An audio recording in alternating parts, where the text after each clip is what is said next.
Right, we've now got this structure with department, table, employee and transaction. So each employee is uniquely identified with an employee number. Now I'm going to add an extra column to this. I'm going to add the manager. Now the manager is going to be identified by a unique number. The number is going to be his own employee number. So for instance, we have an employee number 124. He has or she has a manager who is also an employee. So the manager has an employee number of 123. So we are using the employee number to identify a person, but we're also identifying a different person using the same set of numbers. So I hope that makes clear. So we might have another employee who has an employee number of 300, and his or her boss is somebody who has an employee number of 124, and that person has who has a manager or who has an employee number of 123. So 300 has a boss who has a boss. But we're using the same system, number system, to identify the people. They are all employees, so they're all in the employee table. Some of them have got, most of them in fact, have got a boss. So the first thing we need to do is to add this extra column. Can you remember how we do it? The answer is that we alter the table and that we add manager int. Now we use exactly the same data type as the employee number int. Next, I'm updating the table employee table to update the now empty manager column with a number of an employee who is the manager, and you don't need to worry about how I've done that. Just know it's using the update and the set command. But this is the result. So we have a big boss, Jane Swilling. She's the big boss, the CEO. She has no manager, so the manager is null. Then we have the next 10 people who are, well, 9 people who are department heads. And these people have their boss, Jane Swilling. So their manager number is 123. The next 10 people have got as their boss employee number 124, Caroline Zinnemann, who has a boss of Jane Swilling. And so on through the line. People might have bosses who have bosses. So let's just go right to the near the end of the list. So this employee number 1125 has as a boss employee number 223. Employee number 223 has as their boss employee number 133. Employee number 133 has as their boss employee number 124, who has as their boss employee number 123, who is the top. At the end, somebody is going to be at the top who has no boss. Right, so I'm going to write a select query, and in fact I already have written a select query that shows an employee number, an employee first name, an employee last name, plus the manager ID. Now I want to expand this by putting the manager's first name and last name. How am I going to do this? Well, let's go back to Excel. We've previously got a link between table department and table employee. We've got a link between table employee and table transaction. What we need this time is a link between manager and employee number. So we will have a link in the same table, like that. And this is called a self-join. So let's write this self-join and see if you can write it with me. So first of all, we're going to alias this first employee table. So we have the employee number, employee first name, employee last name, and manager. Next, we're going to join that with exactly the same table, table employee. But this time we're going to alias it differently so we can distinguish between the two various tables. So I'm going to call it M as in manager. So we need to have the join. So let's just have a look at this Excel spreadsheet. So we're going from the employee table manager to the manager version of the employee table employee number. So we join on e.manager equals m.employee number.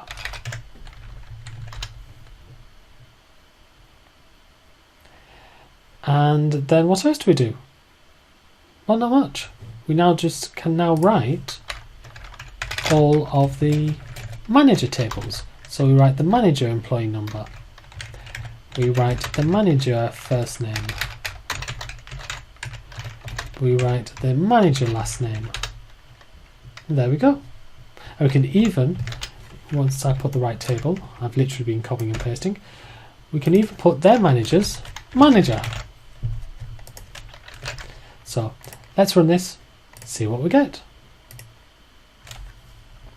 So we have employee number 124, who has as their manager 123. So Caroline Zinnerman has, and we go to the second version of the employee table, as their boss, employee number 123, Jane Swilling. So let's take this big example. Jim Abbas has as their boss, Samir Reams. Samir Reams has as his or her boss, Diane Wood. Diane Wood has as his or her boss, Caroline Zinnerman. Caroline Zinnerman has as his or her boss, Jane Swilling. Now Jane Swilling's not actually here because she doesn't have a manager. And this join only happens when there is something in the first table and the last table, and you can't join on nulls. So when doing a self join, you probably want to use an outer join rather than an inner join. So now we have employee number 124 having a manager of Jane Swilling, and Jane Swilling has as a manager nobody. So that is a self join. It's joining the one table to itself but using it in different ways. Now we don't need all of these columns. We can get rid of one of these two, the manager and the employee number, and we can get rid of this last manager one. So let's get rid of these. And also we really need to rename these. This isn't employee first name, this isn't employee number, this is manager number and manager first name and manager last name. So there is a lot of rewriting of aliases with these self joins because they're the same columns being used for different purposes. So there we go. So employee number 124, Caroline Zinnerman, has as a manager 123, Jane Swilling. And that is a self join. Right, in the previous lecture we had a look at the employees and their managers' names by using a self join. In this one we're going to look at a really difficult puzzle. How many bosses does a person have? So if we have a look at the table that we had last time, this person 1125, he has a boss, so that's 1. Person 223 has another boss, 2. Person 133 has a boss, 3. Person 124 has a boss, 4. Person 123 doesn't have a boss. So this person down here is 4 levels down the chain of command. How can we work this out? This is one of the more complicated bits called a recursive CTE. Now all a CTE means is a with statement. So a CTE is the same as a with statement. So why in the objectives for this exam they've chosen to put CTE statement separate from a with statement, I've no idea. I'm only assuming that they mean a recursive CTE statement, which is what I'm going to show you here. So the first thing is we need a new column for boss number. So let's start with our with. So with my table as open bracket, close bracket, and select star from my table. So we want all of the people that don't have a boss. So select star from table employee where manager is null. And specifically what I want is the employee number, but because I've done star it's easier for me to fill this in, the first name and the last name. Okay, so now we can run that and we get just one person. Now there is one difference from the code that we did last time in this. There's a semicolon at the end of an update statement. The reason for that is if I try running this without the semicolon, we'll see that there's incorrect syntax near the keyword with. If this is a CTE, a common table expression, or other things you don't need to worry about, then the previous statement must be terminated with a semicolon. So this is one of those instances where semicolons are mandatory.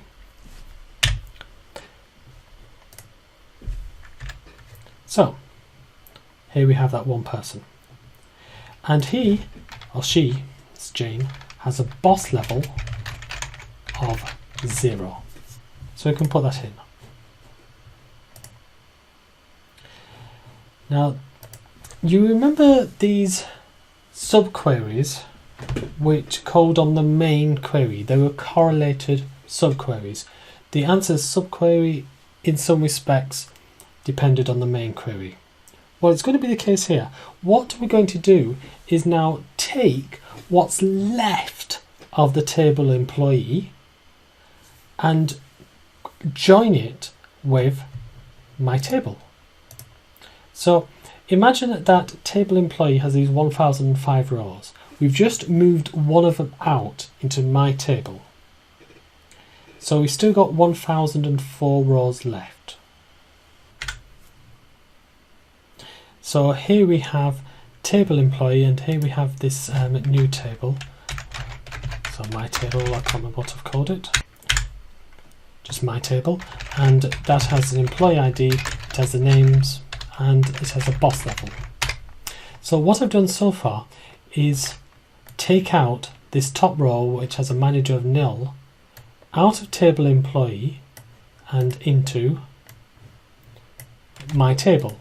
Now obviously it doesn't actually physically remove it from table employee. This is just a demonstration as to what's happening internally. Once the select statement is over, table employee you'll find has always been the full thing. It's just it's made a copy and it's starting to delete it. Well, what we need to do now is do a join from table employee to my table, so that where the manager is equal to the table employee, then we give that boss level,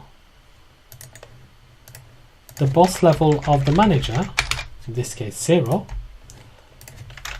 plus 1.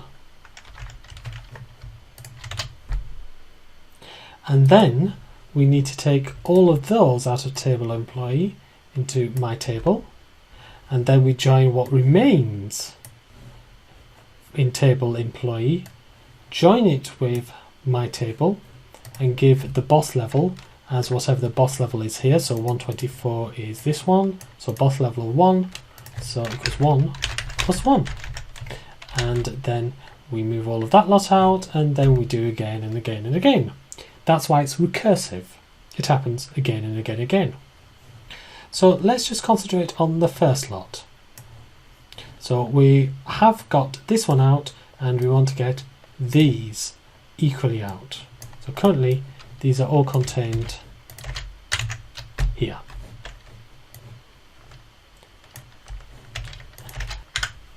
And we want to move them across, and while we're moving across, we want to give the old boss level plus 1. So let's write that in here. So we have this initial table, which is just got this one line left. It's just this one line that we've moved across from table employee into my table. So now we're going to union all that with what's left. So what's left, and because it's union all, we have to use exactly the same columns. Employee first name, employee last name.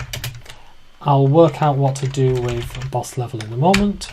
From table employee.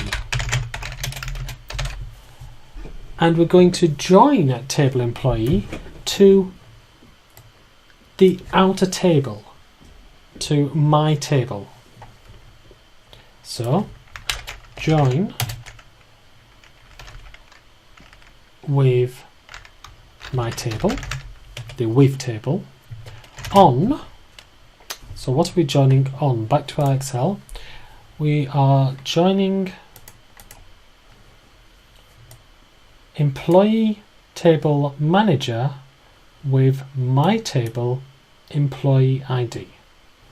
Okay?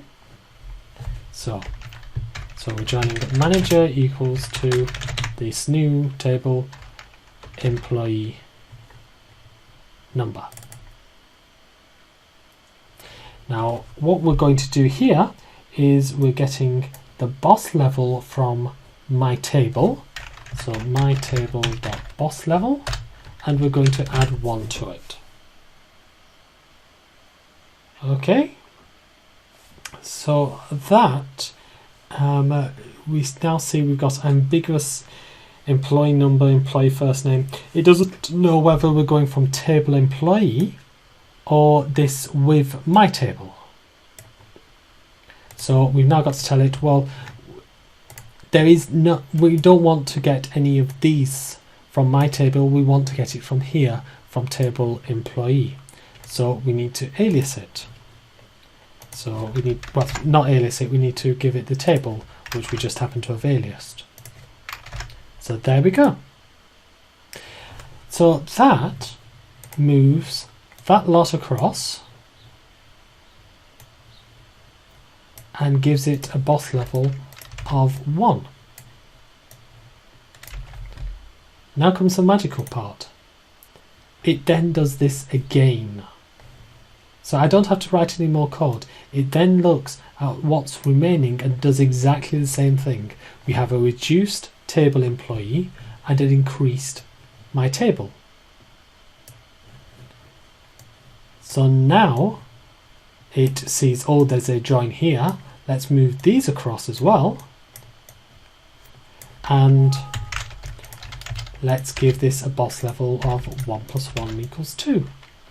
And it goes through the entire table like that. And I don't have to do anything more. That is the entirety of the statement. So let's see what the answer is. And the answer is what exactly we're hoping for. The first person had a boss of level of 0. The next one's a boss level of 1. We have a boss level of 2. Go further down, we have boss levels of 3. And then right at the end, we have boss level of 4. So all we have to do is write the bit where we don't have to do any more computations. This is called the anchor. So this anchors the table with some data. And then we union what's left, so we're using the same table reference, we're joining it with the CTE, the common table expression, the with statement, and we're joining it so that we can identify connections between what's left and the anchor, and then it will keep going. And when does it keep going until? Until this lot returns 0 rows. So it doesn't keep going indefinitely. At some point, everything in this Excel table here will have been copied across.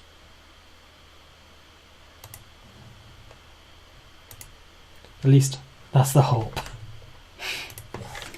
And when that's done, we now have a complete My Table, and we can select from it and we get the results here.